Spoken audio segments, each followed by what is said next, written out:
I think number one for me, and I don't know, I should have brushed up on this whole situation with the agent, not agent, is he going to hold out?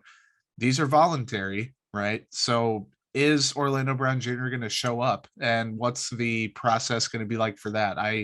Maybe he plans on it fully and they're going to have 100% participation or whatever, but I could see a world where he's like, I want this done and it's not done yet, so I'm not going to show up. TJ, do you think there's anything there? Do you think he's just going to, business as usual, show up and do it? I think that there's a potential for a partial holdout. I think is the most likely case where maybe he doesn't show up to all 10 days, or maybe shows up to like 7, or maybe he only shows up to like 3. But I think that there will be like a slight holdout because I mean, he wasn't necessarily holding out from Baltimore, but he was like, "Oh, I played a great left tackle for you guys last year. Pay me like a left tackle to trade me." And they were like, "Well, we already have one who plays." Well, Ronnie Stanley's been hurt last couple of years, Mhm. and so maybe keeping Orlando would have been good for them. But he had a situation that he didn't necessarily favor in Baltimore, and he kind of played his cards and stood on himself and got himself out of there. So I could see the same thing happening in Kansas City. I don't think it's an unfavorable position, but I think anybody who was promised money would like to get paid that money. And Brett Veach got on the podium after they signed Orlando and even in press conferences after that and said, "We're going to extend him. We're going to extend him. We're going to extend him." It never came during the season. I just really hope that it's not, for the Chiefs' sake, I hope it's not another Tyron situation where they tag him or there's 1 year left on the deal. They don't pay him. They don't get any value in return for him. Because that's kind of a cycle that with a quarterback that you're paying as much money as Patrick Mahomes, that cannot, it won't sustain you. You won't survive just signing people and tagging people and having them only play for like 2 or 3 years and then, kicking them out the door essentially by not paying them and then also not getting any value in return for them. And they've invested heavily in the offensive line.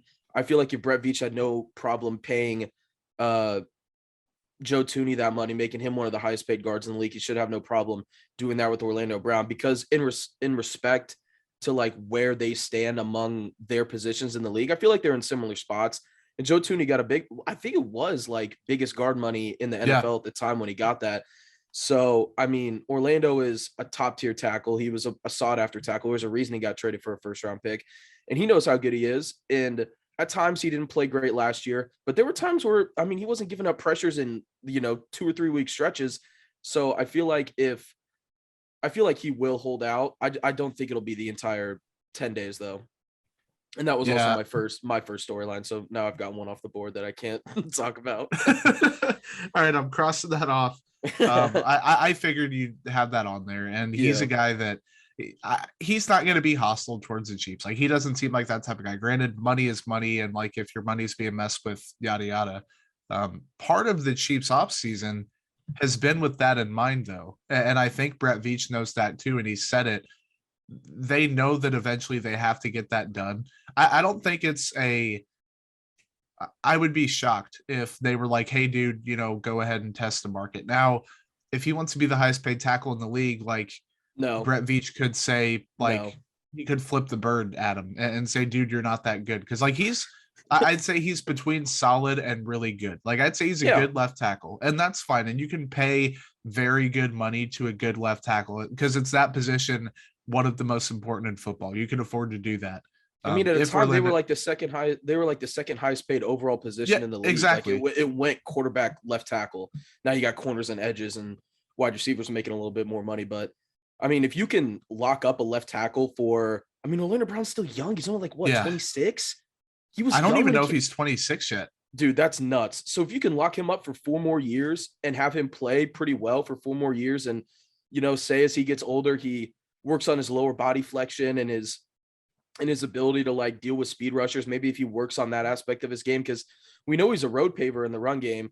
And if they want to establish the run, then he's a guy that can be there and be good for that. And he can also provide good pass protection. So, like you said, though, if he's asking for OT1 or top 4 OT1 money or like that, like you cannot hand him a Trent Williams contract. You cannot do that. Yeah, he is 26. He turned 26 on the second of the month. So he's a freshly turned Fresh 26. 26 years old. And you give him a 5-year deal, you have him until he's 30 or I guess Exactly. 31. And that's Yeah. prime time for a left tackle. I mean, you pay the guy because you gave up a lot for him. He's a good player, but you also don't make him the highest paid left tackle in the game. You can make him top 5 probably and get away Yeah. with it. And You that's can maybe probably what it'll even, have to be because the market's already set for his yeah, position. Trent got paid last year. Teron Armstead got paid this year. There's some other left tackles who are going to be coming up on, their rookie deals are expiring soon. So those guys are going to get paid and he'll probably be somewhere in like that top 5, 6, 7 range. And it yeah. like the Chiefs don't usually sign guys. It's like 5-year deals, but like a tackle is a position that you can extend that to because they kind of age better than most other like skill positions and stuff like that. Yeah. Connor did an article. I think he like revisited it at some point. I think his deal was like 5 for 100, which would be 20 That's not million a year, bad. something like that. That's And not that was bad. before I think some of these contracts rolled out. So maybe it's 5 for 105 or 5 for 110. I'm not familiar with the whole Yeah. contract setup for that, but you give him top 5 money, probably going to happen. You can live with that because again, it's not really always the highest paid. It's always the most recently paid because guys every year are going to reset that market. And then 4 years or 3 years, he's going to be the 10th highest paid left tackle or whatever. So the Yeah. Chiefs can afford to do it. Also, I think they will eventually get it done. I mean, I don't think it's going to be one of those situations where it turns hostile. He, unless he unjustifiably thinks he should be the highest paid and is like the best at his position, which I mean, if you want to be confident in yourself, go ahead, dude. Oh But like yeah. when it comes to the negotiation table, You the gotta know where Chiefs you know how stand. good he is. Yeah, Yeah. exactly. The eye in the sky never lies.